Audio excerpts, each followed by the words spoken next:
Bom dia a todos, hoje eu tô aqui para contar um pouco da experiência que eu vivi no Change Management Summit 2026, onde a Insight People convidou um cliente para contar o case vivido no ano de 2025. E eu queria trazer um pouco, a ideia hoje é compartilhar a experiência que a gente viveu lá, né, para que vocês possam ter, né, essa mesma vivência que foi proporcionada lá. E eu queria começar convidando vocês, né, a refletir sobre transformação. Transformar é sobre dar espaço para que as verdades possam ser ditas. Uma coisa é mudança, outra coisa é transformação. E o que a gente pôde proporcionar e viver, né, nessa experiência que eu quero contar aqui para vocês, ela nasceu de um espaço e de uma construção para que tudo isso ocorresse. E eu queria começar convidando vocês a parar um pouco e pensar: quais são as verdades que você um dia já contou para alguém que transformou a vida dessa pessoa? Quais foram as verdades que um dia você ouviu que transformaram sua vida em quem você é hoje?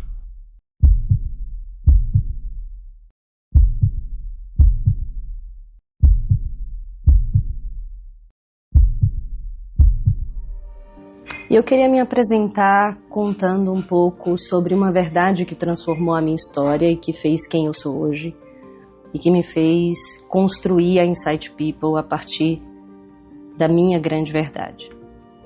Há muitos anos atrás, eu fui convidada para transformar uma organização que tinha sido adquirida por um fundo de investimento. E eram duas empresas familiares, né, que precisavam ser profissionalizadas para ser vendida.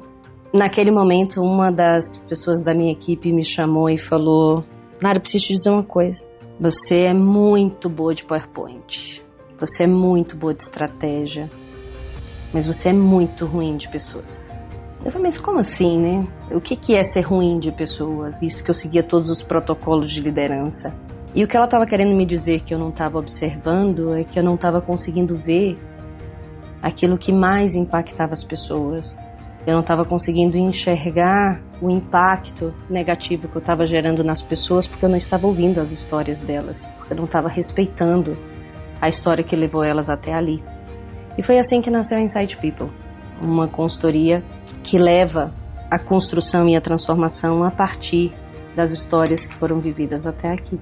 Então essa é a Insight People, né, que acredita que é tudo sobre pessoas. E eu convidei para estar comigo no Summit o Carlos Fernandes, o vice-presidente de operações da Pague Menos, uma empresa que é a terceira maior rede de farmácias do Brasil, tem mais de 22 milhões de clientes, mais de 1.600 lojas, está presente em todos os estados, tem mais de 28 mil funcionários e uma receita anual de 16 bilhões, né? Então, uma gigante do mercado varejista que tinha ali um grande desafio. Então, o que a gente foi construindo, né, junto com eles? Quando a liderança sustenta a transformação, o fator humano vira a grande virada de negócio. E a cultura de performance, né, que levou essa organização em um ano a crescer a sua receita, crescer suas notas de cliente, toda a sua experiência, mas principalmente a experiência dos seus colaboradores. Então eu quero trazer um pouquinho aqui do contexto do negócio. Então, quando nós chegamos, né, em 2024, a gente tinha uma venda média mensal por cada loja de 727 mil, um cliente oculto de 70%, o OTD, né, que é um dos indicadores importantes ali para a operação, ele nem conseguia ser medido em todas as lojas, né, tinha um percentual de cliente, né, uma base de crescimento de cliente ainda muito pequena, um EBITDA de 628 milhões e um crescimento entre o ano de 23 e o ano de 24 de 32%. Né? Então, uma organização que estava, né, se reorganizando no seu momento e no seu contexto, saindo de uma compra da Extra Farma, onde ela teve que fazer muito aporte financeiro e precisava se reorganizar.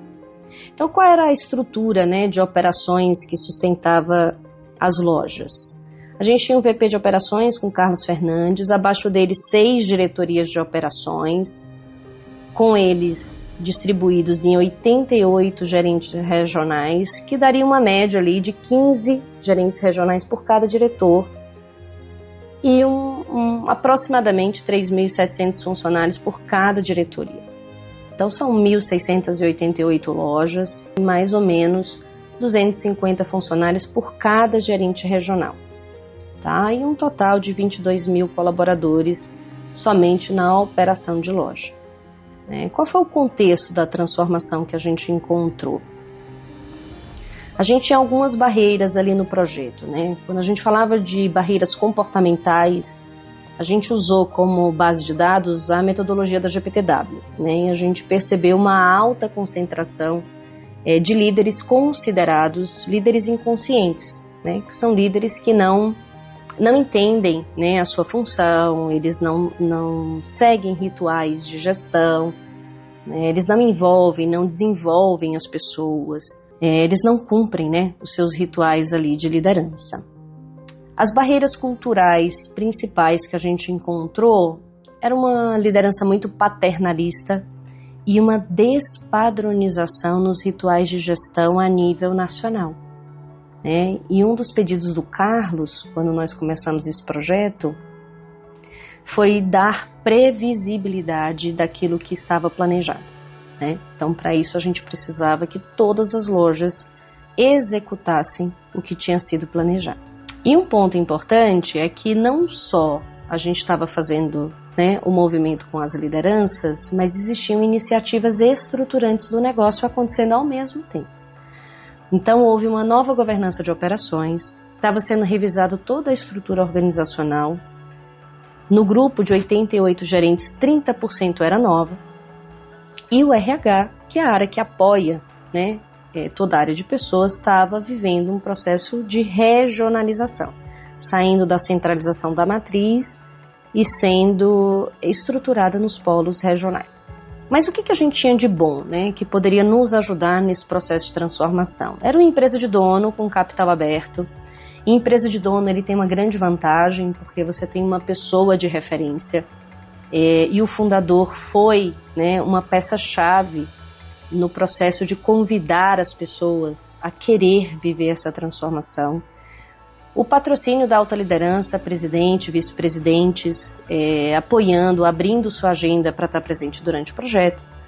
Participação, participantes com muito conhecimento do negócio, então eles tinham muito tempo de casa, então a média, né, de tempo de casa dos gerentes regionais era de 15 a 20 anos, né, um histórico de crescimento, de carreira interna, então era uma empresa que apoiava, né, o crescimento das suas pessoas. Eles tinham feito no ano de 24 o que eles chamaram, né, de missões higiênicas, que eram sistemas, pessoas, processos, né? Então eles já tinham feito toda a parte estrutural da organização no ano anterior e começaram o ano de 25 fortalecendo o propósito da organização. E qual era a dor que a gente precisava resolver no final de todo esse contexto, né? A organização ela precisava preservar a cultura enquanto ela aumentava a performance e trazia consistência na sua operação. O que o Carlos trouxe, né, na fala dele, e realmente esse para mim foi um dos pontos chaves, né, do processo desse projeto, é que o Carlos tinha isso muito forte. Para ele o propósito era o que trazia perpetuidade e isso acontece através da cultura. Com base numa estratégia e resultados muito claros, então desdobramento, toda a estratégia da organização para todas as suas unidades. Para ele era muito importante que a gente proporcionasse uma experiência humana, com engajamento, segurança psicológica, confiança, práticas de feedback, e isso geraria resultados sustentáveis, né? E quem faz tudo isso acontecer é a liderança. Então, por esta razão, a gente tomou a decisão de que a gente começaria o projeto de transformação com a liderança dos gerentes regionais.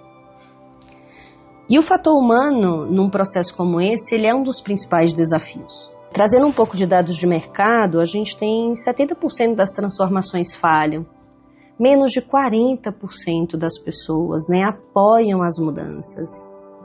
E a liderança vira um grande fator de sucesso. E a gente tem grandes referências no processo de mudança que falam sobre essas dificuldades, mas a grande questão é como a gente faz isso diferente.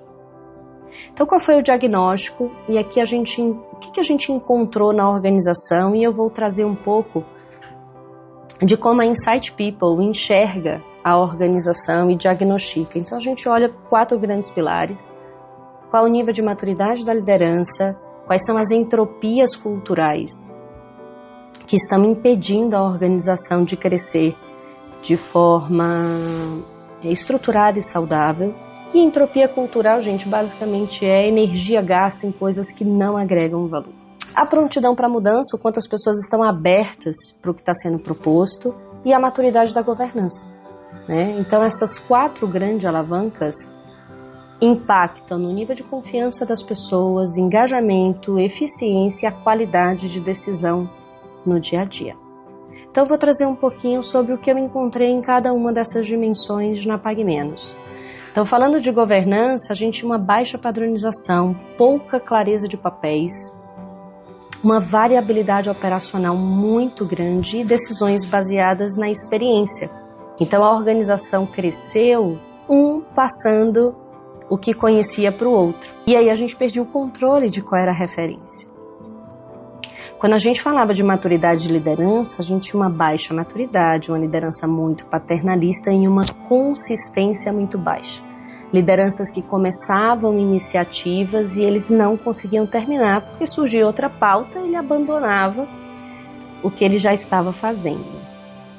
Falando das entropias culturais que a gente encontrou, uma baixíssima segurança psicológica, as pessoas tinham medo de falar, muita resistência à mudança, porque não sabiam o quanto essa liderança nova ia sustentar a mudança, muita competição interna, e é muito comum isso acontecer no varejo. E como é que a gente ia, evoluir esse processo de uma competição saudável, para que eles pudessem colaborar, com o conhecimento que eles já tinham nas suas operações e muito comando e controle.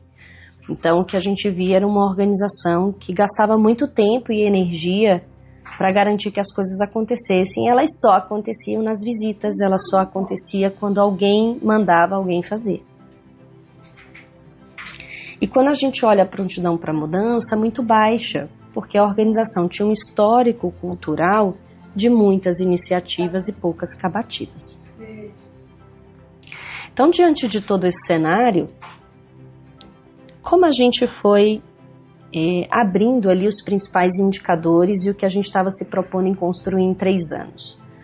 O ENPS, que era a experiência do colaborador, em 2024, ele era de 37%. E o objetivo da organização, da área de gente, da área de VP de operações, é que ela chegasse a pelo menos a 60%. A segurança psicológica, apenas metade das pessoas se sentiam seguras. O objetivo era que a gente crescesse isso para 75%. O pleno potencial das pessoas, que está no fato de elas se sentirem seguras e poderem colocar suas ideias, trazerem suas inovações e as suas contribuições, somente 45% das pessoas se sentiam em pleno potencial. E a gente queria chegar em 75%. Sair de um líder inconsciente para ir para um líder for all. Pela metodologia da GPTW, é um líder que olha as suas decisões a partir do seu impacto sistêmico e não só a partir do seu ponto de vista e do seu local de atuação. E sair de uma empresa somente certificada para ser reconhecida de fato como uma empresa formadora. E para isso a gente foi escutar cada stakeholder importante. Então o fundador nos pedia: preserve o legado e a identidade cultural. O presidente nos pedia: construa confiança e cultura de performance. O Carlos Fernandes: eu preciso ganhar consistência e previsibilidade operacional. A VP de gente: eu preciso estruturar um RH capaz de sustentar toda essa transformação. Os diretores de operações queriam fortalecer legitimidade e ter um alinhamento único no Brasil. Os gerentes regionais queriam reduzir o ambiente de insegurança diante de tantas mudanças estruturais na liderança. Resumindo, eles estavam com medo. A equipe de gente tinha alguns pedidos, né? A área de treinamento, Nara, não basta só fazer isso, eu preciso traduzir e transformar isso em comportamentos. As BPs queriam conectar toda essa estratégia, cultura e operação.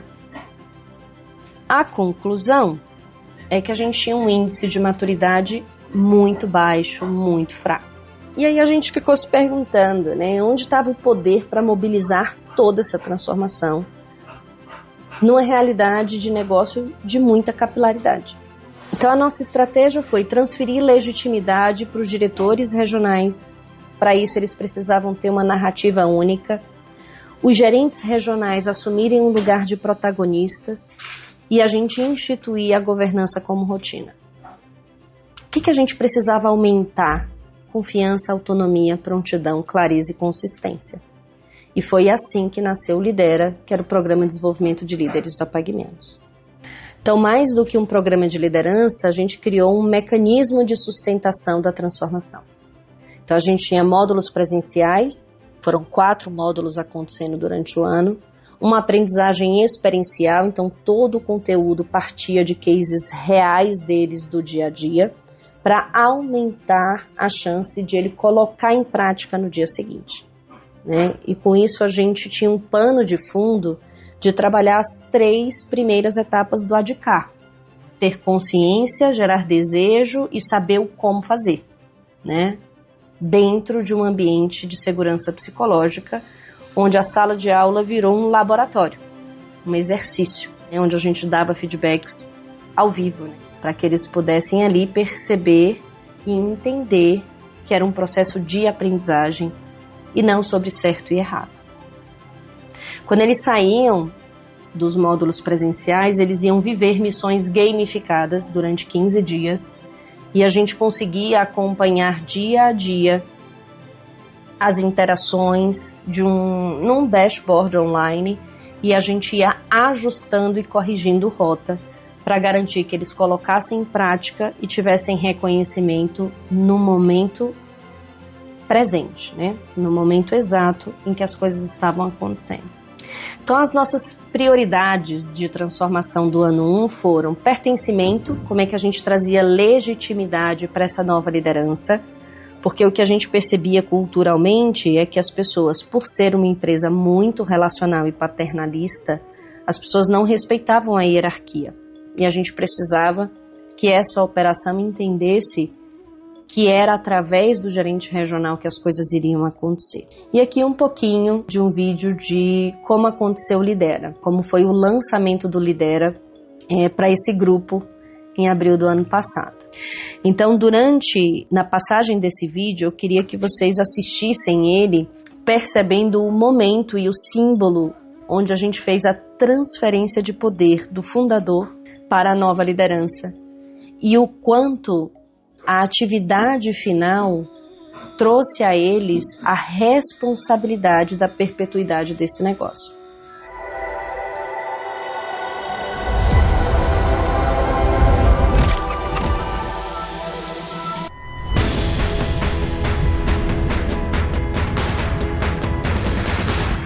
Esse dilema a gente vive todo santo dia. E o que a gente tem que buscar é um equilíbrio entre o curto, que é entregar o resultado hoje, porque sem o resultado de hoje a gente não constrói o futuro, e o médio e longo prazo. E o papel de líder de vocês com as lojas é exatamente esse. Eu tenho que cobrar o resultado. Eu tenho que ajudar a construir o resultado. Mas ao mesmo tempo, eu tenho que pensar no futuro.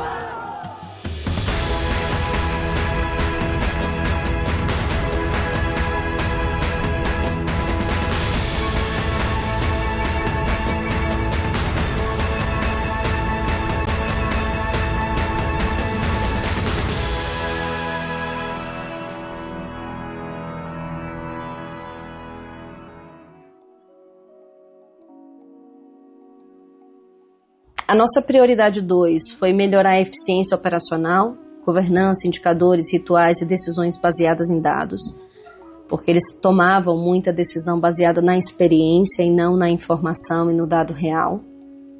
E a gente trabalharia como terceiro pilar, terceira prioridade, a sustentação humana com segurança psicológica, confiança e liderança consciente. E como a gente fazia, né, essa liderança entrar na rotina? Missões práticas, linguagem cultural. Então todos os facilitadores mergulharam na operação antes de entrar em sala de aula.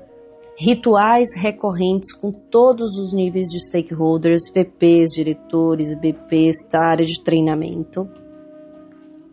Aprendizagem contínua, então o módulo 1 conversava, retroalimentava o módulo 2, que retroalimentava o módulo 3, né? Como disse o Carlos na palestra, a gente ajustou esse planejamento muitas vezes, porque a gente entendia que tinham urgências, né, naquele momento que a gente precisava trazer inputs reais para que as pessoas entendessem que o programa veio para ajudá-las a enfrentar os desafios da operação e do negócio. Então foram 9 meses de muito trabalho. E hábitos recorrentes acabam virando cultura. Então quando a liderança ganhou consistência durante esses 9 meses, a operação respondeu. Então o que a gente conseguiu colher nessa história? A gente teve 2 bilhões de receita incremental. E de onde veio isso? A gente cresceu a venda média de loja 17 pontos percentuais, o NPS dos clientes chegou a 80% e o OTD, que antes nem estava medido, chegou a 90%. Quando a gente olhou os indicadores de gente, o NPS cresceu 14%, segurança psicológica cresceu 5%, prontidão para mudança cresceu 35 pontos percentuais, então a gente conseguiu mobilizar o grupo a acreditar no processo, né? Acreditar na mudança, né? E o índice de maturidade dessa organização cresceu 27 pontos percentuais.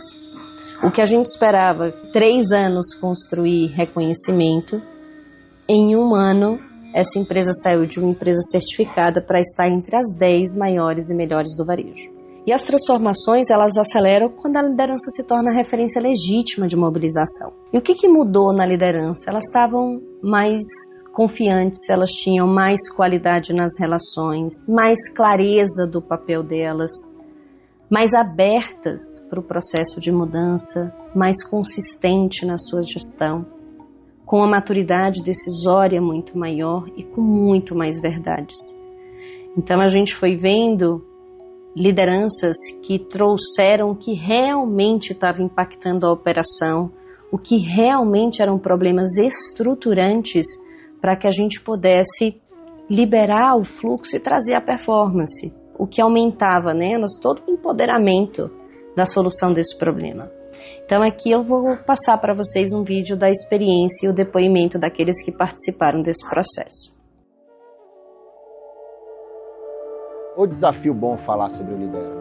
Quando começamos lá em 2025, era um programa que tinha um objetivo muito claro, desenvolver nossos gerentes regionais. Foram 4 módulos, mudaram o nosso jeito de pensar. Quando o Lidera veio, me trouxe métodos, ferramentas, uma visão mais estratégica para o negócio.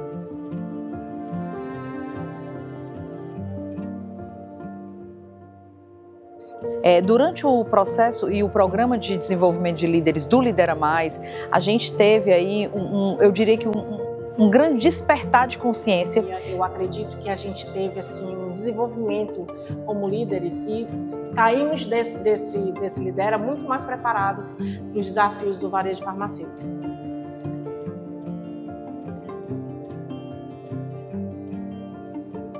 Aprendemos a ser mais estratégicos, a ser mais objetivos e, principalmente, o olhar para as pessoas. Porque o Lidera realmente fez e está fazendo toda a diferença.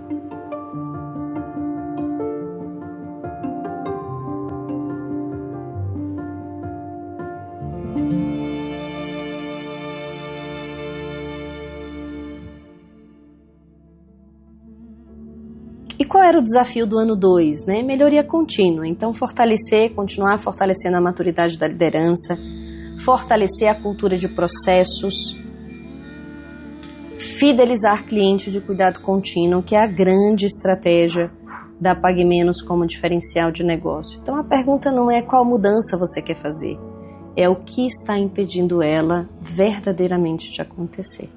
E aí a pergunta, né, que eu faço para vocês é, quer saber qual foi a verdade dessa transformação? Foi quando eles começaram não só a confiar na organização, mas a confiar em si mesmos. Se a sua empresa também está vivendo um momento de transformação, crescimento, reestruturação ou mudança cultural, saiba que você não precisa passar por esse processo sozinho. A transformação não acontece apenas com um bom planejamento, ela acontece quando as pessoas compreendem, se engajam e encontram segurança para construir o novo. É exatamente esse trabalho que fazemos na Insight People. Ajudamos organizações e lideranças a transformar estratégia em comportamento, cultura e resultado. Se esse é um desafio que faz parte da sua realidade de hoje, vamos conversar. Será um prazer entender seu contexto e construir junto com você o melhor caminho. Obrigada.